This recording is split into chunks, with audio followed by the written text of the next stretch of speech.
Aloha, I'm Chef Ronnie from Tiki's Grill and Bar in Waikiki. Welcome to Kids Cooking Local. Today we're gonna make angel hair pasta with tomatoes and garlic. Let's get cooking. Okay, this is a really simple recipe. 5 ingredients, I think. Garlic, tomatoes. This is actually something I learned to cook very young. We ate a lot of pasta growing up in Massachusetts, Italian-American family. You can feed a lot of people with pasta.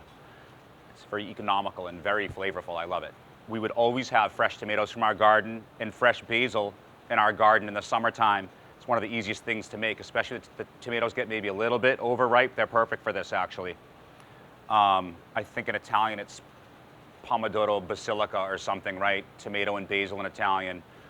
Good olive oil, garlic. It's one of the most simple things. Salt and pepper. I actually, when I make this at home, I actually put fish sauce in it because an Italian dish that's very similar, you would actually mince up anchovies and they're the same flavor. You get that flavor punch from it. So, okay, so let's get started. The tomatoes, first thing, okay? People can talk about tomatoes all day long. I'm not going to. Again, if you have them in your garden and they're ripe or even getting to the point where they're overripe, this is a perfect dish for that. These tomatoes have been washed. Quite simply, really fancy recipes say to seed them and skin them and seed them. We're not doing that in this recipe. This is a rustic, home-style, out-of-your-garden kind of a recipe. So what I do, there's more than one ways to skin a cat, as they say. I'm gonna core this tomato and then simply dice it up and prepare it that way. Some people cut it in half. It's a safe way, and then take the core out and then start the dicing process, where you can have a little tomato shark at home if you're doing a ton of these things to make salsa and stuff. I'm gonna simply plunge a knife safely into the core of the tomato in the shape of a cone and go like that. You heard me talk before about, product usage. That's the only part of that tomato that's not gonna get used. I'm not gonna, you could straight cut the end off of this. All the skin in this is fine for this recipe. I wanna use the whole product.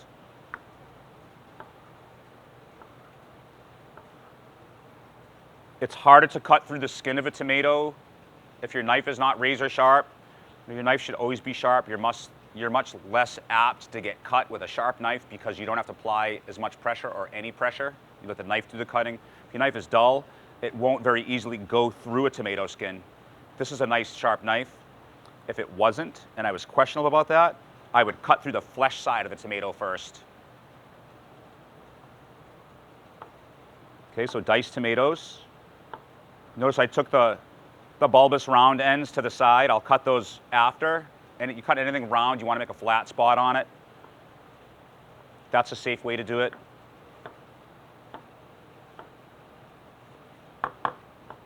And then this one.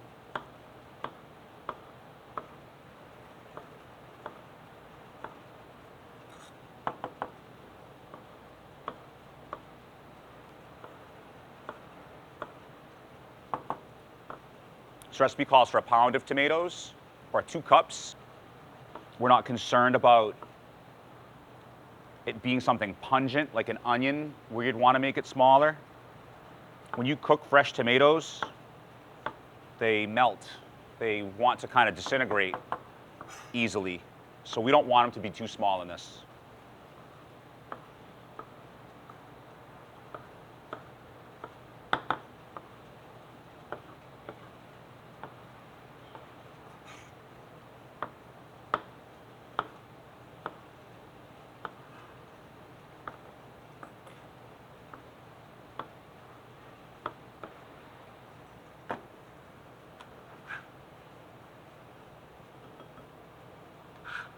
Okay, tomatoes.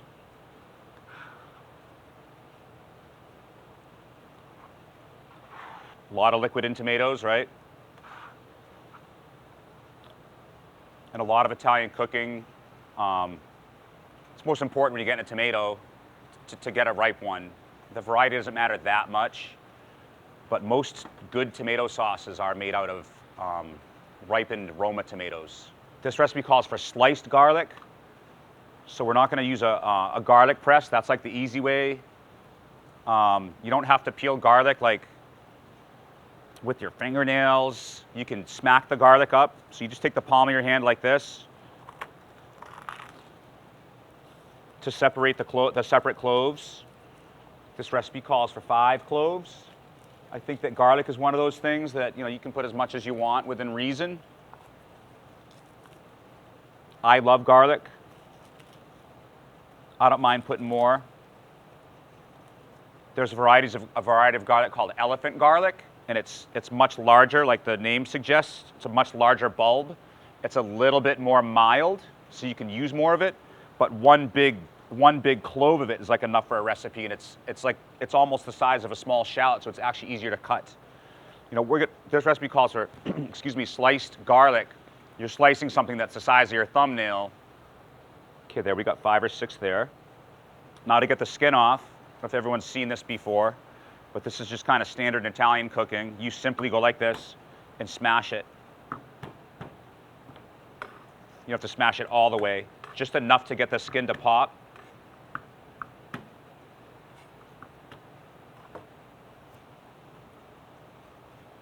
It calls for sliced, not minced, so I guess don't smash it too much like my first piece, but you get the idea. The skin comes off easy this way. You need to make sure all the skin is off. If you can't get it off, then do it like an onion. Leave all that skin behind. The skin's chewy like paper.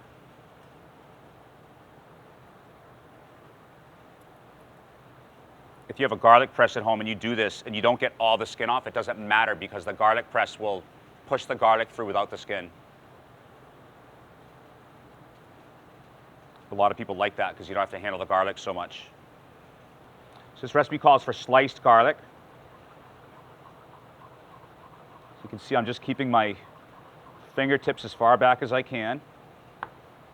In restaurants, we actually have a truffle slicer that's good for this, or even those little tiny Japanese mandolins with bigger cloves. If you're very gentle, you can make perfect slices. If it's chopped too fine, then everything in that dish is going to taste just like garlic. In Italian cooking, you don't often puree the garlic. It's often a more coarse cut, so you can mimic what we're doing with sliced garlic and bring it to that golden brown stage to have that perfect nutty flavor. If you make it into paste, you can't saute it into golden brown. It's too mushy.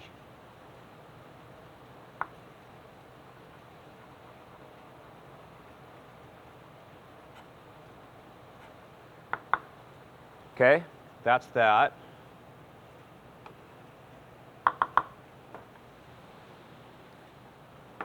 Let's get some of this. Let's keep our workspace clean, right? Still a couple pieces of garlic in here.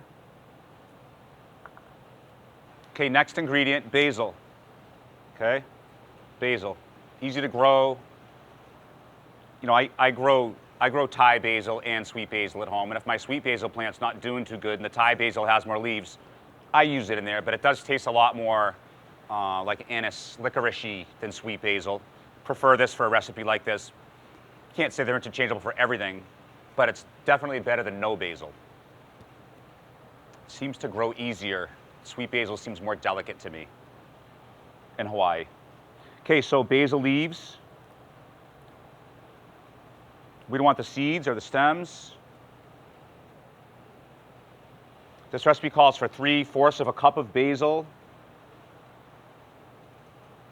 Basil mellows out a lot. If you eat a basil leaf, it's pretty pungent on its own, even though this is sweet basil. Should have a little bit of licorice flavor to it. Not too pungent in the licorice. Should be more sweet. I just grab it. You see, I'm doing it the easy way. I just grab it right at the base of the floret. Just tear the whole thing off. If there's a flower in there, then I tear that off first. You don't want to go, if you don't have a garden, it's very inexpensive to grow basil, but if you're buying this at the store, it's actually expensive to buy a small amount of basil at the store, surprisingly, because of how easy it is to grow.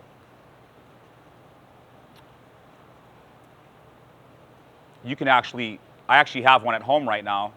You can propagate this simply by putting that in water. You put that in a little container of water to cover the bottom, and that'll grow roots about 1 inch long in about 10 to 12 days. and then you stick it in some potting soil and put it outside, and it'll grow into a plant. It's actually really, really easy to propagate. I like lots of basil. Okay, so you have to wash your basil, but you want your basil to be dry when you cut it, and this is why. This basil was washed earlier. I shook it off one last time, and the time it took us to put this other stuff together, it got nice and dry. So you see what I'm doing now? I'm just grabbing the basil like this in my fingers and pinching it. We're not going to take each leaf and start to slice them and chiffonade them, right? You know, you could simply just chop it, and then it will turn brown. To make it a little more fancy, and for the mouthfeel, in the amount you want in each bite, then it's called chiffonade, and you slice it kind of like hair, not as thin. For this rustic recipe, we're not going to worry that much about it, but you see that I bunched it up in my fingers. I have my same cutting technique with my knuckles like that for safety, but I'm holding it firmly like this, and I'm drawing my knife right down through the bundle of it. So instead of fumbling with all that little basil pieces,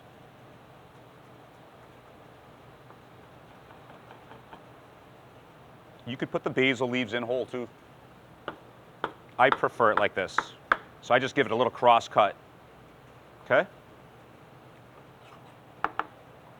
2/3 of a cup of basil. Okay, so we've prepped the necessary ingredients. There's only a few of them. Now we're gonna cook the angel hair pasta. Angel hair pasta cooks in 4 minutes. Actually, before that, because it cooks so fast and it's so important to not overcook the pasta, we'll make the sauce first. This recipe calls for a skillet, whatever kind of a skillet you have at home. A lot of people like to use non-stick because it's just super easy cleanup.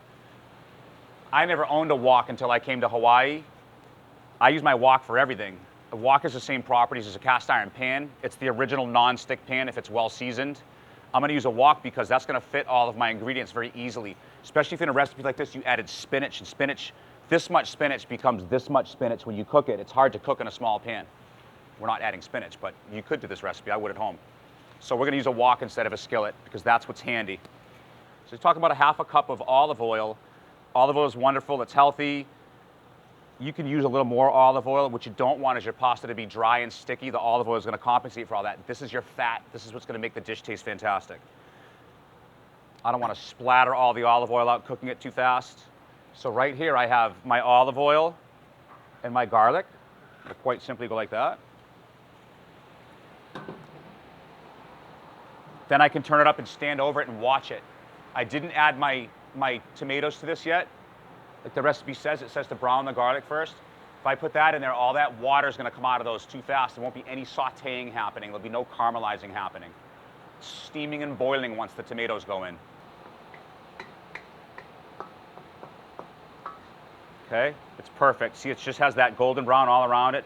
A couple more pieces are still a little bit light in color. Anything more than that, the potential of getting it bitter is there.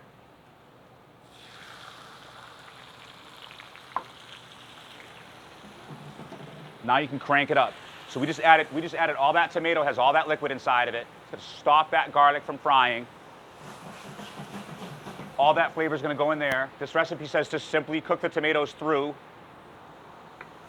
It actually says to add the basil when you add the tomatoes, I believe. But what I learned over the years is basil, to keep it green, needs to go into boiling liquid temperature. So if you put basil like this into cold tomatoes, as they come up in temperature, the basil will turn brown. It's not being blanched, it's being slowly cooked. That basil should stay completely green if those tomatoes are 212 degrees, which is the temperature of boiling water, which is what that's going to be when it reaches boiling through the tomatoes, because they're all water, right? Then you'd put the basil, stir it in very quickly. If you put the basil just on top of the tomatoes, it would still turn brown because it wouldn't cook through thoroughly. The top stuff would all turn brown because it'll steam slowly. This is a good time to fire the pasta. It only takes 4 minutes. It's angel hair pasta. You have to stir it immediately. A spaghetti spoon is perfect for this. It kind of has tines on it, or teeth. Then you don't even have to strain it. You can grab it all out of there with that. We want the starch. It's part of the sauce. We can even add some of the water back to it if we want to. You can see that those tomatoes are boiling through like a sauce now. You can add all the basil and stir it in immediately.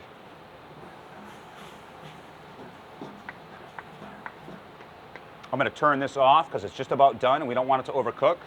It's not gonna really stop cooking that much, but I'm gonna turn it off anyway. I want that salted, starchy water in here. This recipe calls for this to be tossed in the olive oil.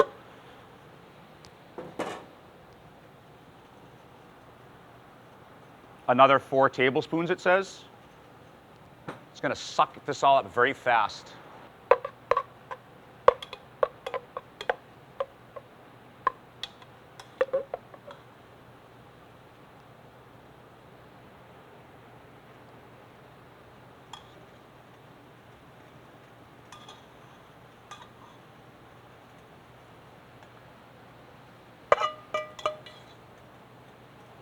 Always twist your pasta and make it high. Everything looks nicer when it's high. Okay, so now one of the most important things is tasting this. You have to taste it, everything for salt and pepper. You know, you can just have salt and pepper on your table, but a proper cook or chef would have everything be seasoned perfectly. If you're making food all the time and your family's dumping a bunch of salt and pepper on it, then you didn't do it right. Or they just like too much salt and pepper.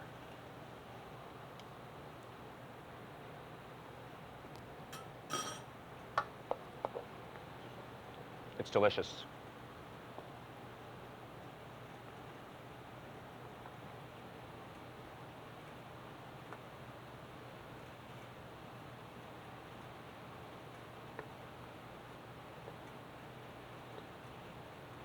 This would be wonderful with some Pecorino Romano, which is a sharp aged sheep's milk cheese, or Parmesan Reggiano, and those are the more fancy ones, but you can buy small blocks of them. But I also just keep some of that Kraft Parmesan grated stuff in my refrigerator because it can just be in there for whenever you need it.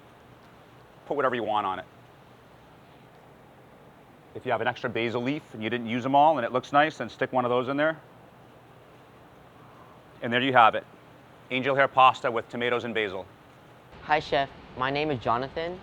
I was wondering if you could use a different type of pasta noodles.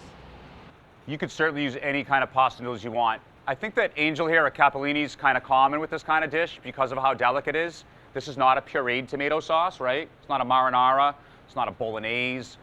Yes, you could definitely use another pasta. I would go linguine or spaghettini. Nothing too big. I wouldn't use fettuccine for this. The sauce is too delicate. A thinner pasta for this particular dish is fantastic. I was wondering if you could use any other vegetables that would be good with the pasta. This is a light dish. You certainly could. It's a summertime dish, right? Tomatoes, basil in your garden. I would always probably have zucchini in my garden at the same time I have tomatoes ripening on the vine. I would add a little bit of zucchini to it, or spinach. I love spinach in pasta like this, especially when you use a big wok. You can put a big handful of spinach. You don't have to worry about it flying all over your stove, and just fold it in and let it wilt right inside of it. Arugula would be great in there, something like that. Something peppery, perhaps. Spinach has oxalic acid. That's what most kids don't like about it. You add that pleasant bitter flavor. That goes great with olive oil, the sweetness of tomatoes, garlic, and cracked pepper. If I wanted to add protein to the pasta, do you have any recommendations? Yeah, fish, seafood, clams, or shrimp would go great with this. Mussels, a light flaky fish perhaps, or just a piece of fish seared and put on top of it would go great with it. I wouldn't add pork or beef. That's another whole type of pasta dish. You're talking about knives, so I was wondering if you had any good beginner knives for people. Knives? Yeah. You know, there's people out there spending all kinds of money on knives. There's fancy carbon steel folded Japanese knives in the market these days that a lot of people at home get because they're enthusiasts. And then there's cheap knives, and there's everything in between. I've probably had, you know, one of most kinds of knives on the market. But at the end of the day, it's not the knife, it's the chef. Just get something that's easy to sharpen and to keep clean and take good care of it. Clean it and dry it every time you use it. On that, thank you for joining me in Kids Cooking Local. I'm Chef Ronnie from Tiki's Grill and Bar. Today we made angel hair pasta with fresh tomatoes and basil. We'll see you in the kitchen.